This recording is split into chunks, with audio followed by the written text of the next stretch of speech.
Great news. The Find Your Food Voice book is ready for pre-order. You can get to it at julieduffydillon.com/book. Again, the Find Your Food Voice book, the book you need to help you reconnect to your own innate eating wisdom and help you break free from diet culture. I have written this book for you and I'm so excited to bring it to you. Get to it at julieduffydillon.com/book. Welcome to episode 407 of the Find Your Food Voice podcast. Let's talk about how to get you out of the diet trap. Let's get started.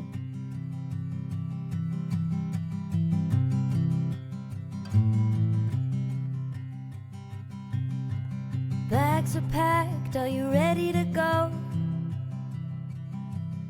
This time tomorrow we'll be on the road, riding with you into sunnier days.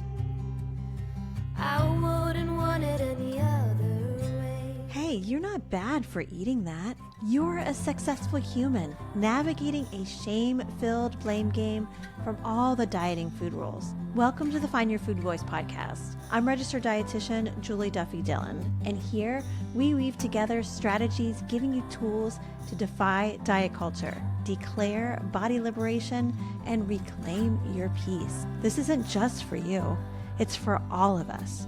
Together, we can eliminate the need to diet, and we will. Let's begin with now. Taking the good with the ups and downs. Hey there, Voice Finder. I am Julie Duffy Dillon, registered dietitian and your host. Thank you for joining me today. And this is a very special episode because not only is it a letter episode, it is also a letter from the Find Your Food Voice book. So I'm really just so excited to share this episode with you because it has been a while since I've done a letter episode. And if you were listening back in the first 100 episodes, really, that's all I used to do.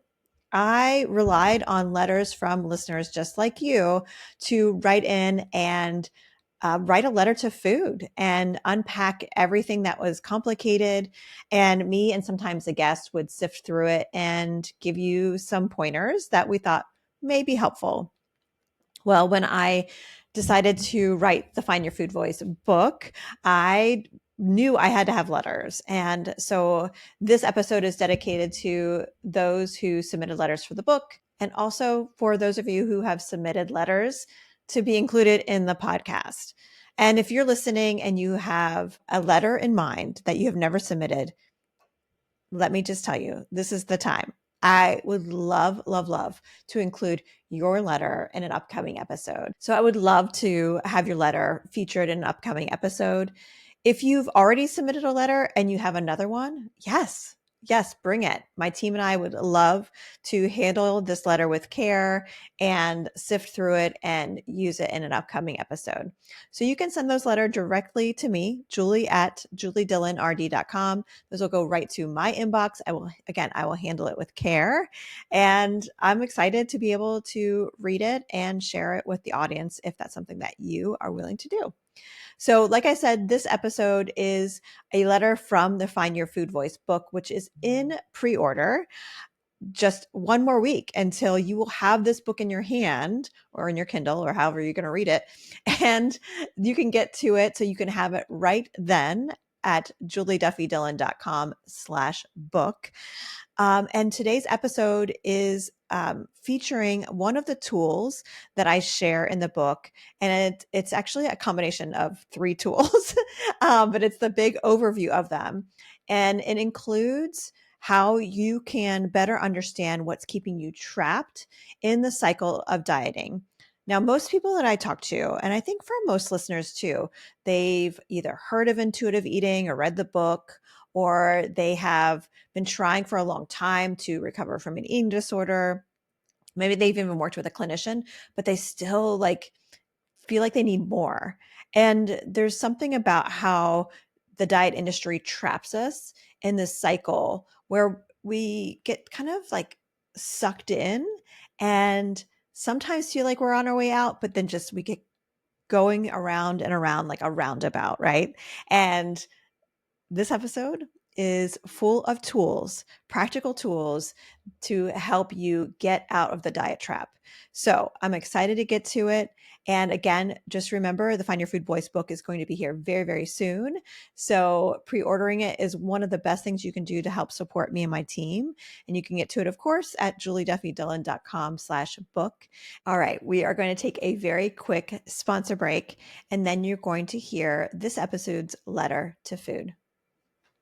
Dear Food, when I was around 13, my mother told me that I needed to watch out because too much of you would take me to the Mrs. sizes, which in that day was more like plus size. If I ate more of you than she felt happy with, she would give me a look of disappointment. I would sometimes whip up a bowl of cookie dough while she was out of the house, wolf you down, and then clean up as fast as possible. Anyway, so from there, I restricted and binged you. I went from diet fad to diet fad. Of course, I would get so many compliments from people when they observed my eating less of you, even when I was nearly starving myself. But those diets never lasted. I'd always come back to you, eat so much of you that you would make me sick. I'd swear never to binge on you again, but I always did. My ups and downs with you have cost me so much money, Food. Between all the diets, special ingredients, and clothing, oh my, I cannot imagine how much money I've wasted over these years trying to get to that size where I would be acceptable to my mother and therefore myself and others. I was once again failing at keeping weight off during my most recent diet when I was introduced to intuitive eating, diet culture, and peace with food for the first time. Wow, totally new concepts for me. I love them and I want to incorporate them into my life. I so want peace with you and with myself. I want to accept where I am right now, at this moment. However, I am discouraged and feeling confused. I have given myself freedom with all foods, and I've tried to eat only when I'm hungry and to stop when I'm full.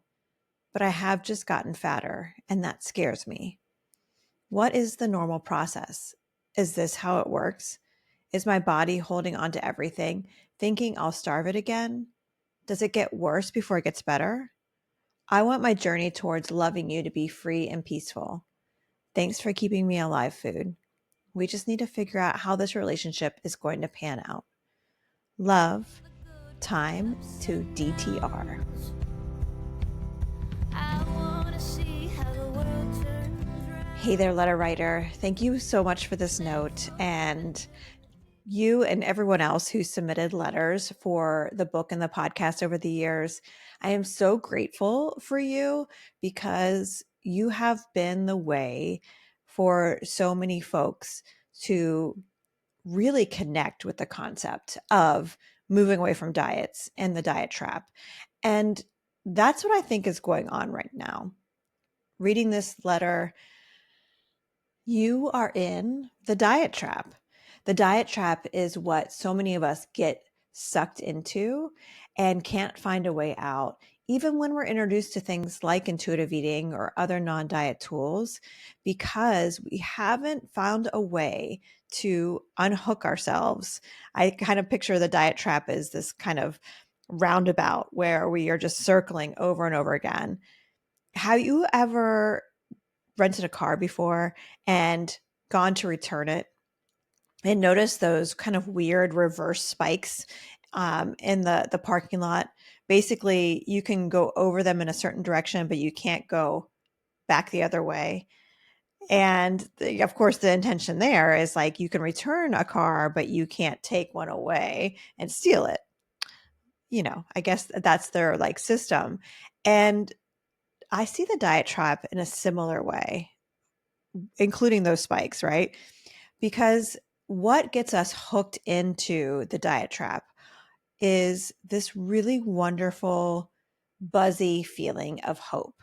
These are sparks that get us enticed and convinced that dieting is going to be the solution long term. It's going to be this permanent way to help us have access, acceptance, love, and really like dignity and humanity to allow us to have all the things that are really our birthright. And for you, letter writer, you learned this early on. you mentioned when you were 13, hearing your mother explain to you that if you didn't eat a certain way, you may get too big, and how that would be this horrible thing. What I appreciate about your caregiver is this is something that was passed down to her, right? And she was passing it down to you as the way that you will experience acceptance and love is through this system, going through this loop, go down this path with spikes only going one way. And that will give you what you want, which, you describe in the letter. You just want to feel acceptable. And that's a really big core feeling that we all as human beings want, correct? Well, these sparks, this like hopeful buzz, I often call it the seduction from diets. They feel so warm and fuzzy, and they feel so doable, right? If you just follow this kind of system, here is your set of rules. The rules change, of course, but if you follow them, you will have the outcome you want. And we do, right? We have the outcome in the short term. There's weight loss oftentimes. There's admiration. People give us high fives and like, oh my gosh, you're doing such a great job. And you may get like attention from a caregiver or a partner. There's lots of different things. I know for some of you listening, this is even a way for you to have safety or access. And what I also know to be true is these are just short term. And sometimes short term is enough.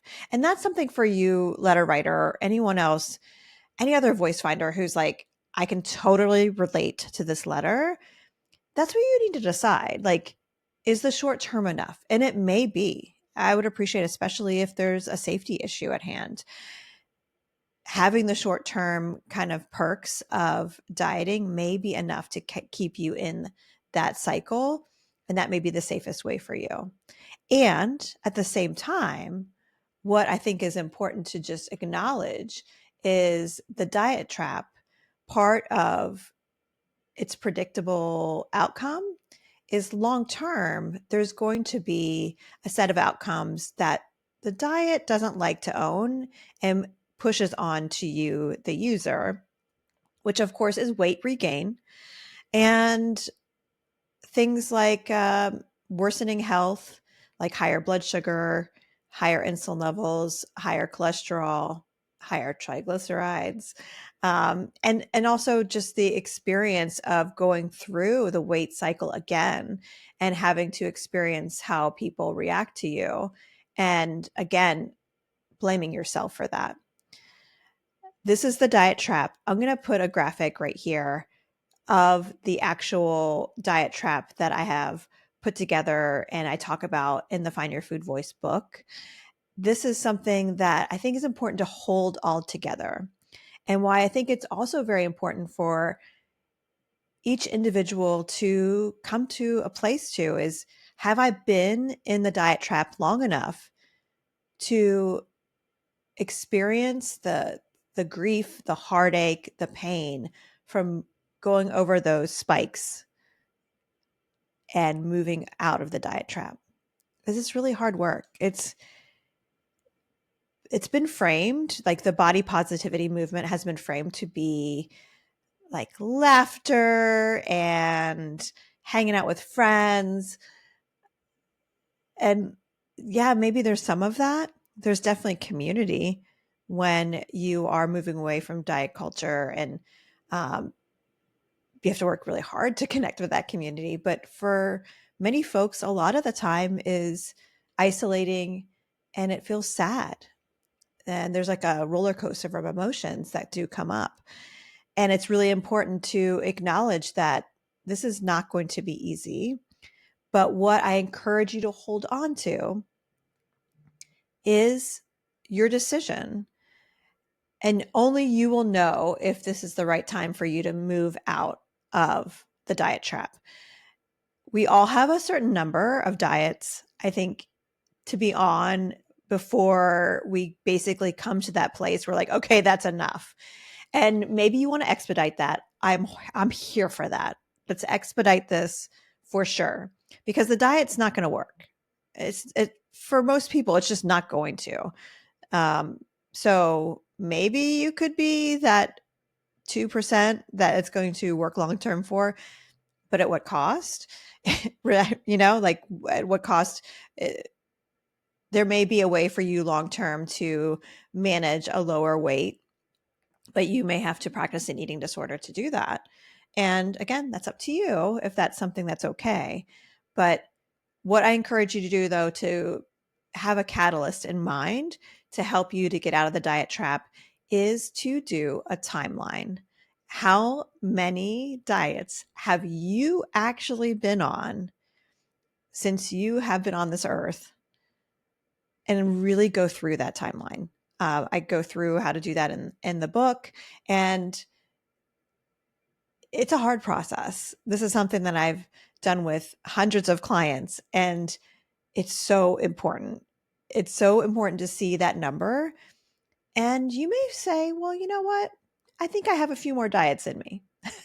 Or you may be like, holy shit, I can't believe I've been on this many. This has gone on too long. So in the comments, if you feel willing to share, put the number, put how many diets you've been on in your whole life. I know for many of you, it's going to be over 100. And what I would say too, to even go further, if you have found yourself really stuck in this diet trap, is to unpack each diet you've been on using that timeline and really honor 3 things. First, what pulled you in? What was the spark? What was the hope? What was the like promise that you were going to get from that diet? Number 2, what were the short-term results? Where did dieting have its short-term reward? Where did it go well? Did it give you some kind of health outcome? Did you have weight loss? Did you get a promotion? Did you end up hooking up with some really hot person? I don't know. Like there could be something that happened in the short term. Side note that I think is important to state with this. When you're in a higher weight body, people in higher weight bodies are having fabulous hookups and fabulous sex and relationships. Just need to state that for the record. And I know sometimes that's just not something that we are told as a truth, but I'm here to let you know. I've sat with hundreds and thousands of people now who are clients of mine who have let me know that that is the case. Anyway, I digress. So, like I said, what are the sparks, the hopeful buzz? 2, what are the short-term results? And number 3, with each diet, what were the long-term outcomes? Was there weight regain? Was there increased binging or out of control experiences with food? Was there chaos? Was there shame? Was there sadness? Was there an increase in your mood disorder? What was it? What happened long term? And you may have these long-term outcomes attached to your own doing instead of the diet. But that's where I just want you to pause and just try to do this scientifically without emotion. I appreciate that's really hard, but I think it's really important to try to do that because what you're going to do by naming how many diets you've been on your whole life and naming each and every single one and doing this work of like what sucked you in, what were their short-term perks, what were the long-term outcomes, you're going to see a pattern. There's going to be a really predictable pattern for you. And that's what you need to keep in mind each time you want to start a diet. You need to look at all 3. It's shitty to say that diets have some positive outcomes, but they're just short term. But we need to honor them because I think that's part of the seduction. But then also really look at the repetition of those long-term outcomes. And I'm going to also bet that these long-term outcomes worsened over time, that the more you dieted, the worse those long-term outcomes were. That's what I would see with clients. And that's what I would predict for you as well. So, letter writer, I see that food has written back. And before I get to that, voice finder that's listening, I want to give you a big consensual virtual hug. And this is hard work. This work of moving out of the diet trap is very hard work, and it's good work because it's going to help you to reclaim what is yours, your permission to eat enough, and to reclaim your own voice along with your food voice. Before I read Food's letter back, thank you for listening. And remember, the Find Your Food Voice book is coming out next week. Holy crap. So there's still a few more days to pre-order. You can pre-order at julieduffydillon.com/book. It's available in all the places. And if you are getting to this episode after it's released, you will find it all the places. And I'm so excited to hear how you are experiencing life outside of the diet trap as you are mending and tending to your own food voice. All right, I'm going to get to Food's letter, but until next time, take care. Dear Time to DTR, we see you trying to make peace, yet at the same time struggle with acceptance. Your relationship with food was founded on the white, cis, thin ideal. As you mend your body image, consider collecting all of your lived experiences with diets. Each diet created a script whispering in your ear. How did they start? What were their promises? Did they deliver? What did they ultimately bring? We know you are struggling with relying on your body and know you may find a different way that fits for you. Your history will inform your next steps towards peace. We are so proud of the healing work you are doing. We are with you on this journey. Love, Food.